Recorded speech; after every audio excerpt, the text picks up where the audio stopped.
If you want the perfect SEO for your YouTube video at the point of upload, then vidIQ Boost is the perfect tool for you.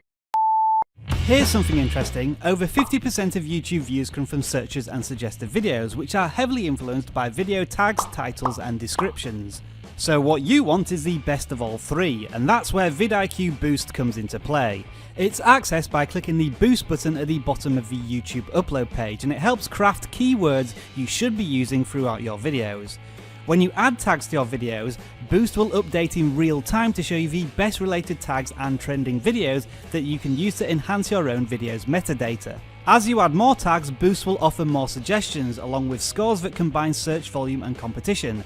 The higher the score, the higher the recommendation. You can then click the plus button next to the tag to add it to your own, and while you're doing this, vidIQ will start to offer suggestions for keywords and phrases you should be including in your video title and video description. vidIQ's Boost facility also lets you translate tags to target different markets, and don't forget you can always click on tags to launch the keyword inspector.